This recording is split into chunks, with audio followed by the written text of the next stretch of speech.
सबसे पहले बात करते हैं रूस और यूक्रेन के बीच चल रहे तनाव की। यूक्रेन संकट पर अमेरिकी अधिकारियों की तरफ से बड़ा दावा किया गया है। बीजिंग में विंटर ओलंपिक्स खत्म होने से पहले रूस कर सकता है हमला। रूस की फुल तैयारी है। राष्ट्रपति पुतिन का सेना को आदेश जारी हो गया है। जंगी हालात के बीच आज फोन पर बात करेंगे जो बाइडेन और पुतिन। टेंशन के बीच पोलैंड में 3000 अतिरिक्त सैनिक भेजेगा अमेरिका। और पुतिन को किसने कहा कि हमला किया तो होंगे भयंकर हालात। ग्लोबल टेंशन से जुड़ी बड़ी खबरें आप देखिए टॉप 9 वर्ल्ड बैटल ग्राउंड में। यूक्रेन संकट का हल ढूंढने के लिए अमेरिकी राष्ट्रपति जो बाइडेन और रूसी राष्ट्रपति व्लादिमीर पुतिन आज एक बार फिर से बातचीत करने वाले हैं। क्रेमलिन के प्रवक्ता दमित्री पेस्कोव ने बताया कि फोन पर होने वाली ये बातचीत अमेरिका के कहने पर तय की गई है। पेस्कोव ने ये भी बताया है कि आज पुतिन के साथ फ्रांस के राष्ट्रपति इमैनुअल मैक्रों की भी बातचीत होगी। रूस से हमले की आशंका के बीच अमेरिका के विदेश मंत्री एंटनी ब्लिंकन ने यूक्रेन के विदेश मंत्री दिमित्रो कुलेबा के साथ फोन पर बातचीत की। ब्लिंकन ने यूक्रेन का समर्थन करने और रूस को हमले से रोकने के अपने प्रयासों पर चर्चा की। साथ ही उन्होंने यूक्रेन की रक्षा के लिए अमेरिकी समर्थन का अटूट भरोसा दिया है।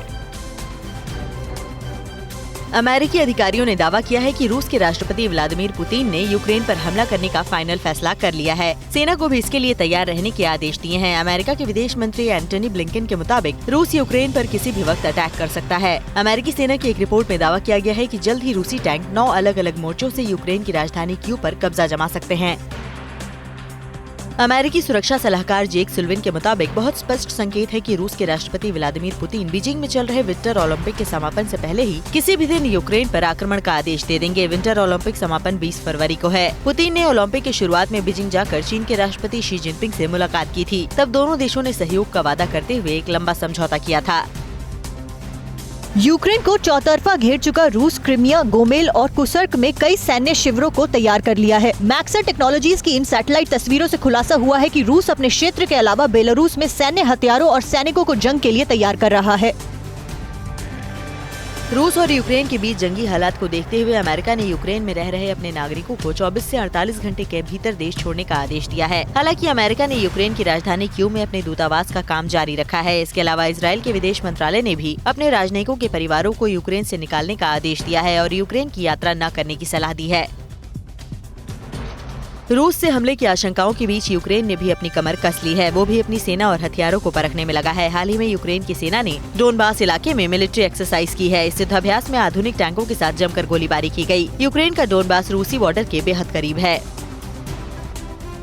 रूस की यूक्रेन बॉर्डर पर सेना की तैनाती बढ़ाने के बाद और अलग अलग जगहों पर कई सैन्य अभ्यासों को लेकर नाटो देशों ने चिंता जताई। ब्रिटेन के पीएम बोरिस जॉनसन ने इन परिस्थितियों को पूरे यूरोप के लिए खतरनाक बताया। इसे देखते हुए अमेरिका ने पोलैंड में 3000 एक्स्ट्रा सैनिकों को भेजने का फैसला किया है। अमेरिकी सेना की तैनाती 82वें एयरपोर्ट डिवीजन से होगी, जो कि फोर्ट ब्रैग उत्तरी कैरोलिना में स्थित है।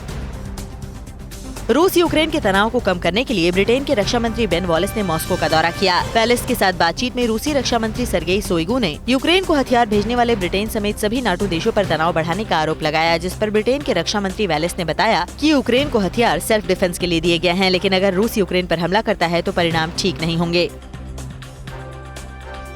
परवाह देश की, सोमवार से शुक्रवार रात 10 बजे TV9 भारतवर्ष पर।